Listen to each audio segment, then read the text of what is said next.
Greetings, my friends. I am called to do a new message, to send greetings. I hope you're doing well. I haven't done a message in a few days, so I thought I'd just call and come and say hello. I'm going to discuss a few ideas, just see what resonates with you. It's very important to know that there is still the time of choice for humanity to choose the battle, the eternal battle between good and evil, between dark and light, or to move into the unity consciousness where we realize there is only one life and you are it. You are the creator. You are the one. You are one with the one that is all. So there is a great deal of before the end of the year, and there is this object called 3i Atlas. Atlas being the titan that used to, well, is known to carry the world, but he doesn't really. In the original, he was just pushing the sky. He separated the sky from the earth, and chronos was time that separated time, heaven and earth. And but this object is going to be coming close to the planet, our planet, on the 19th of December. So we'll see. A lot of scientists have to comment on it because it has a very it's confronting all kinds of old beliefs, let's say.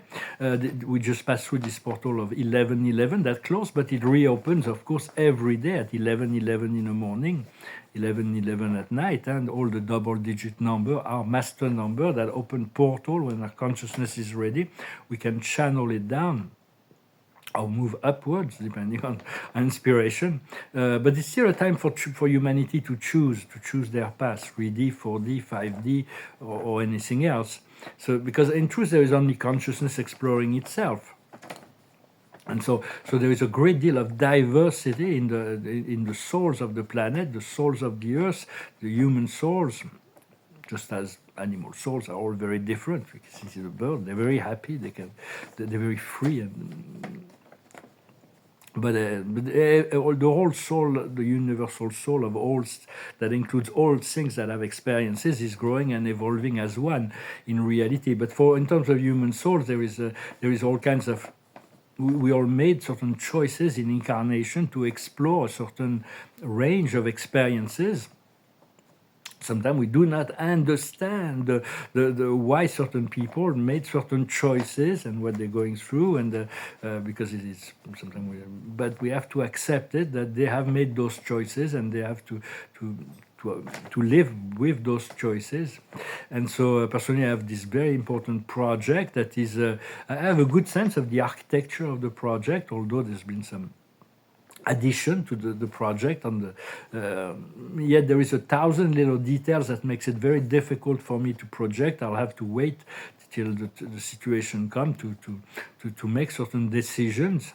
For it, no matter what we seek to achieve, where we want to go, it is important to always try to seek the vibration of the neighborhood of it, to stay in the vicinity of it, to be in the frequency. It cannot always be sharply into the precise energy that we seek to embody or to seek to experience, but we can stay in the neighborhood of it.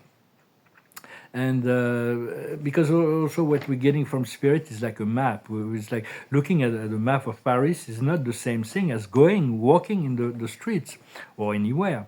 So looking at a map is interesting, or looking at a menu is interesting, but having the meal is something very different. And all of it is coming.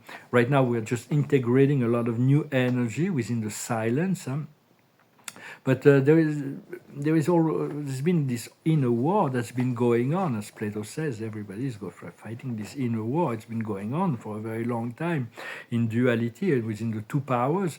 And when we find inner peace, it is the victory over our lower self, because this inner wars is about entrapment, enslavement, about the body of desires, and that leads us to our sovereign strengths and divine authority to be sovereign, integral. For we have never been less than eternal spirit, even when we sink into darkness and we forget our divine origin and nature. We move into fear and doubts, but we do want to choose to alleviate the fear, alleviate the doubts as much as possible, just to accept that all is perfect. It's not always easy to accept that all is perfect, to surrender to the divine God that I am. It's not for the God I am is always has been, always will be. present. It's not like we need to create it or we need to do something to acquire it. We just need to recognize it. And so it's about being, accepting to just to be, and to let it flow through, to allow the guidance to guide us, to align our thoughts, our intentions, and our actions. Thoughts, intentions, and actions have to be aligned. So it's very important also to seek to find like-minded communities, enlightened communities, groups of people. I'm really eager to return to a more social life. There is only three things that God has given us when we come here. It's the breath. We can breathe without thinking about it, whether we're good or we're a good person, or highest consciousness or lower consciousness. Everybody breathes. It's like a free gift. If there is oxygen, we live. Then there is the pulse of our heart, is the presence of God. That is all that will be activated until our contract is over. And then there is our free will. Free will is a double-edged sword. Our free will is all our intentions, all our thoughts, all our choices, all our beliefs. But then we came into an incarnation with a very specific condition, a culture, a family, a social class, certain talents, certain blockages, certain fears, all of that is like part of our energetic makeup, and we have to work through it, because that is what our life, our soul chose. But we're remembering the more and more will be the remembrance of our soul, the history of our soul, but also the history of God. For we may never know the origin of God, but the history of God is well known. It is recorded within the universal soul. So all of that is. We just keep on receiving information, and we just integrating it. For God knows all things. And there was a divine counselor, there was a being from paradise who's the most qualified beings to talk about the nature of God. They are sent to the universe. There are 7 orders of them. And he was talking about he said, well, we've been told that God suffers, but we cannot understand, our order of being cannot understand the nature of that suffering, because they know that God cannot suffer. It's God. It's like there is no suffering. But yet I believe that the knowledge of the suffering that God has to know all things. He cannot. If he knew only the pure and not the impure, he would not be omniscient. If he knew, so he has to know all things. But I think the nature of his suffering is only part of the creature's experience. For us creatures, there's a lot of suffering going on. As biological creatures, we suffer. We can suffer physically, emotionally, intellectually, or in all kinds of ways. And God shares all of our experience, so He knows that that all of that is an illusion. Yet He participates in this experience. So I think that's the nature of how God can understand and know suffering. For the age of light is already a certainty. This liberation of the planet. But it needs time to anchor into matter. It might take 200 years before the Earth is fully enlightened, fully into a galactic society. But what's 200 years or 200,000 years in the ocean of eternity? So it's not about time. It's about aligning here and now to your own energy. For there is millions of beings that came and service, starseeds, boots on the ground, light workers, healers, light warriors, all kinds of artists, scientists, even in all realm of politics and finance, and they infiltrated. The light is infiltrated all system to transform it from within, and those beings that are tuning to the light, to their own light, to the acceptance of the one power that is the love of God, will achieve the ascension in this lifetime. But for the whole of humanity, it might take a lot longer. So be patient and kind with them. There is a new heart alignment, for it is the heart that has to dominate the ego mind, and the mind has to dominate matter. For the mind is very tricky, as René Descartes used to say. He's a trickster. Descartes used to doubt everything except the existence of God. Descartes would not doubt that. But for everything else, the mind can be very tricky, because the mind always tries to anticipate. and try to control the outcome. So there's all kinds of pitfalls or 3D problems. Sometimes I'm moving in the now, into the experience of what is coming, and I'm trying to anticipate 3D programming, but I think it's just part of the old matrix, and because I'm trying to prevent problems, to be ready to encounter situations. But in truth, I do believe it will be, when the manifestation will come of that new energy, new phase of our life, new chapter of our life, it will be a lot of flow and ease, and the problem will no longer, the problem that we may anticipate may not be, it may not even show up. So it's really a process of disengagement with the old limitations and fears. So we want to be continuing to connect to our higher self, the highest collective higher self. It's descending, it's getting easier and easier to receive information from the higher intelligence of the universe.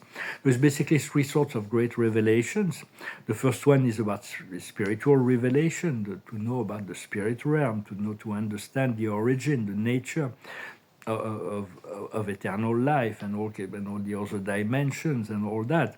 Then there is the soul plan. It's like we are also informed. We're getting information about our destiny, where our spirit and our soul wants us to manifest and guide and unfold. And then there is also information about the collective evolutions. On the matrix level, but I see on the soul level, for many years I've been interacting with many souls as they come to me in the astral planes, and they're all very unique and different. They all have their own quirks. It's really quite amusing and interesting, and I take it as it comes. Some souls are very evolved, very able to communicate on the higher plane. Others are still like looking for a way, and they will grow eventually and mature.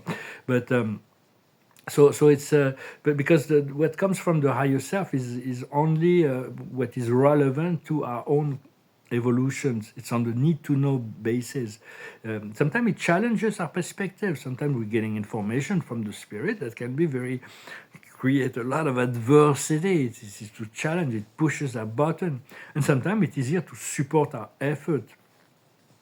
But everything serves, huh? So I don't think, I think it will take a few generations between all the energies are fully transmuted, but on the physical plane. But still, we do want to accept the possibility that this lifetime for us will be a turning point to something that will be much higher. But we cannot wait for the physical world to be fully transmuted into galactic paradise beings where everybody loves each other and there is no more lies, corruption, manipulation, all of that. There is still a lot of absurdity in the world. I see so much absurdity. Yet the gods, the higher forces, the spirit, the higher intelligence, has really one plan. Is the plan for those who are ready for ascension is self-mastery. That takes precedence over all other consideration. They will make us go through, sometimes make us go through hell in order to break our ego and to achieve that freedom at the end. It's like God is ready to go through long suffering with us in order to achieve that point of freedom. And I see there is many fake gurus in the world. Well, that's nothing new. Guru means teacher. So But you cannot fake spiritual evolution. You cannot fake wisdom. You can only fake it to those who are unaware, to those who do not possess enlightenment. So just for once we are enlightened, we see the level of wisdom, and we will operate from the point of the one on equal basis, where we all equal. There is not like I dominate and you have to be submissive to my will. Although there is many structure, like in business or in administrative structure, where we do need a certain cohesion in hierarchical position of leadership, like Plato says in the Republic. It's like the rulership of wisdom. Those who have most wisdom should be in charge of the collective programs. But it's like so it's like always filter through your heart. Your own heart is the best guide. If it resonates positively before you adopt an idea or follow a path or anything or process, just filter it through your heart to see how it resonates with your soul before adopting it. And but still be open and loving, to be you want to be open, loving, inclusive of all beings, yet aware and wise, both on the personal level, on the sentimental level, and on a business level, to always be just double check always. I feel that more and more I'm very prudent because I know how sometimes the temptations of the wicked. There is many people that may be tempted to go shortcuts in the world. So it's better to be very prudent. Yet it's okay to take a risk. If you don't take risk, even if you fail, sometimes it's better to take a risk and fail. You learn something than if you never take a risk. As was Albert Einstein was saying, he was never failed, has never tried anything beyond their comfort zone, and they cannot grow. So it's important not to be afraid of failure and not to be afraid of success. Those are two big fears: the unconscious fear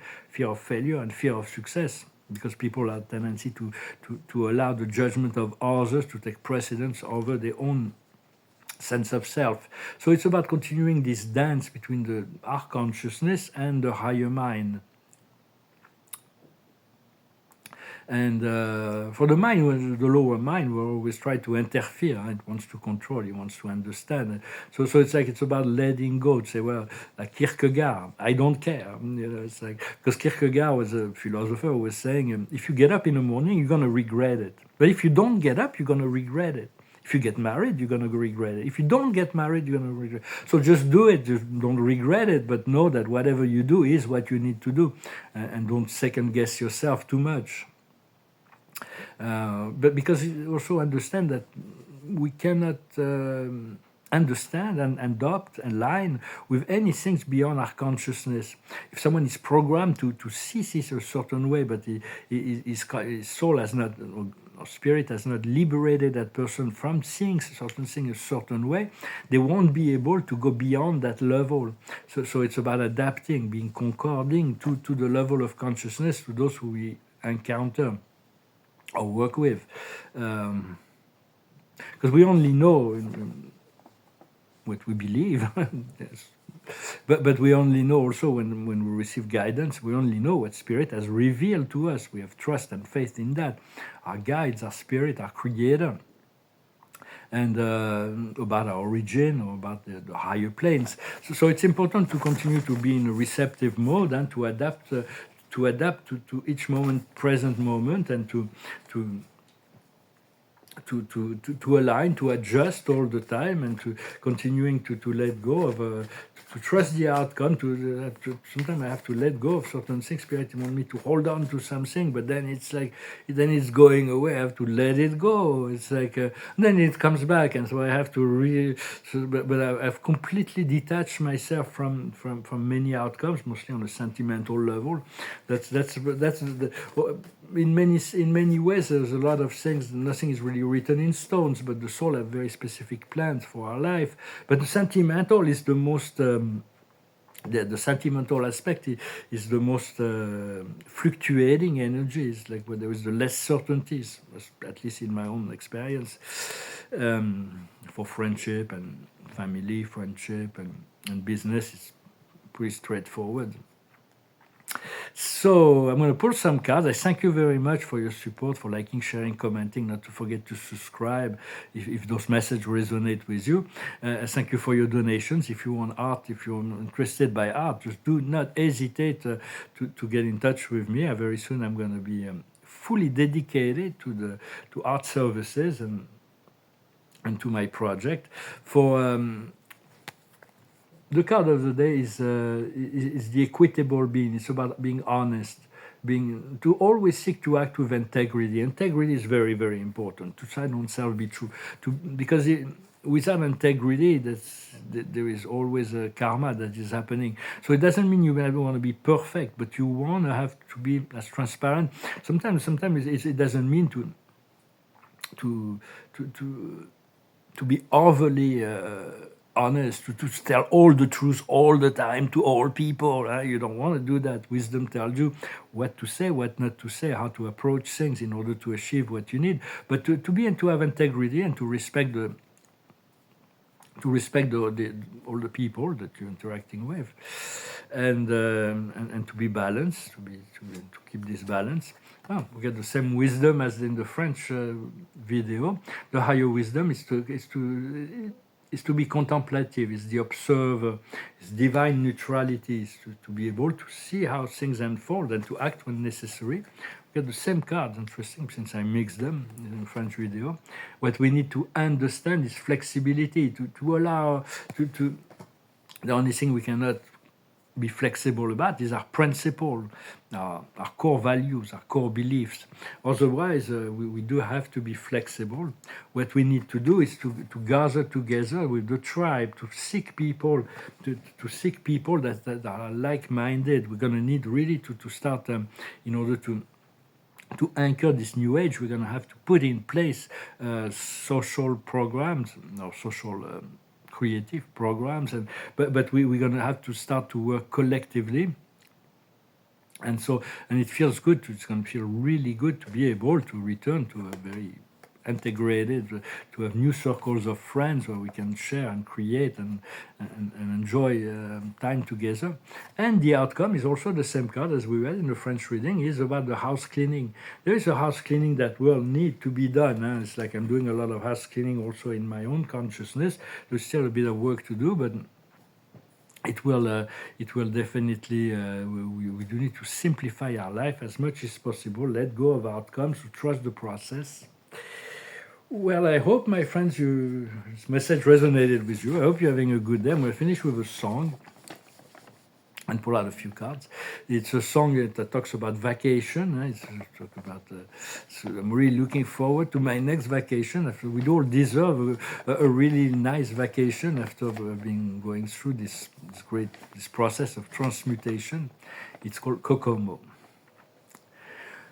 Aruba, Jamaica, oh, I wanna take ya. Bermuda, Bahama, come on, pretty mama. Key Largo, Montego, baby, why don't we go? Off the Florida Keys, there's a place named Kokomo, and that's where I wanna go to get away from it all. Bodies in the sand, tropical drinks melting in our hands. We'll be falling in love to the rhythm of a steel drum band. Down in Kokomo, Aruba, Jamaica, oh, I wanna take ya to Bermuda, Bahama. Come on, pretty mama, Key Largo, Montego, baby, why don't we go? I wanna take you down to Kokomo. We'll get there fast and then we'll take it slow. That's where I wanna go, way down in Kokomo.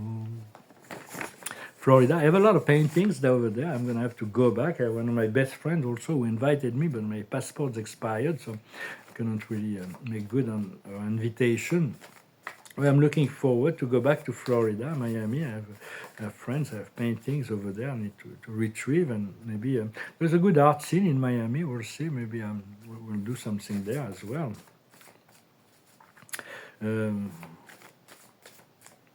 So I'm going to pull a few cards with the Akash. The card of the day is the trees. To be well anchored and to continue to be a bridge between heaven and earth. The trees are magnificent, intelligent beings, and they're very stoic. Whatever they've been planted, that's what they're going to spend their whole life here. And but they're all connected to each other too. They communicate on a higher level. My perception of that. The higher wisdom is biblical. We're really moving at this end of time, this apocalypse. Apocalypse meaning revelation of the truth of the one. And also awakening memory, probably maybe from those times where we participated in this writing of this biblical story. I had many lifetimes in this planet. I've started the program long ago.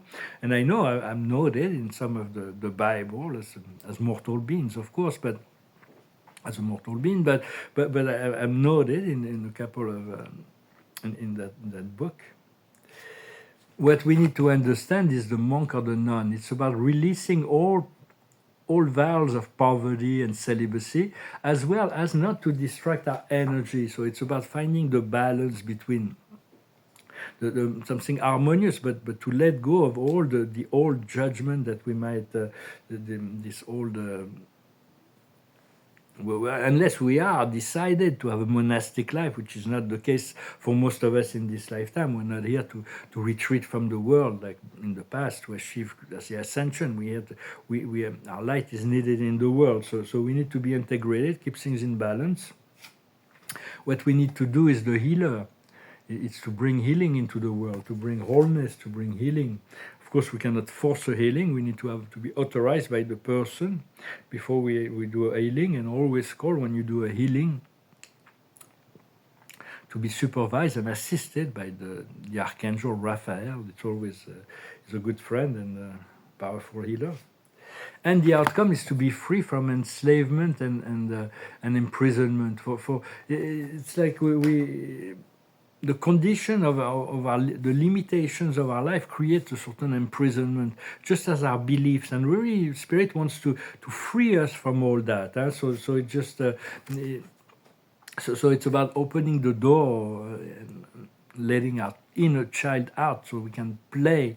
So the outcome after that, once we realize that we were created free with our sovereign right to be free, it's about knighthood. It's about being noble, it's about being just, about being fair. And it's about also fighting the right battles, not fighting in a... But to stand for the truth, with serving the truth primarily, and to defend, to do what we can to serve the truth in defending the truth. So it's about we've been a knight as well. I remember lifetimes where I was called on. I lived in those times where we both I have this feminine incarnation in those ages, those times. I wear this very pointy hat. I was living in this castle. It's a personal story. I had very few incarnations in a feminine form. But I was also a knight in a few lifetimes as the nobility during those times, and there is a resolution that will be coming around consciousness that needs to be resolved around the round table, around this whole Camelot story. There's resolution that needs to come that will emerge, that can emerge in your consciousness. Just see how it comes, see how you feel about it, and follow your heart. Well, I wish you a wonderful day. Thank you very much, and I'll talk to you later. Namaste.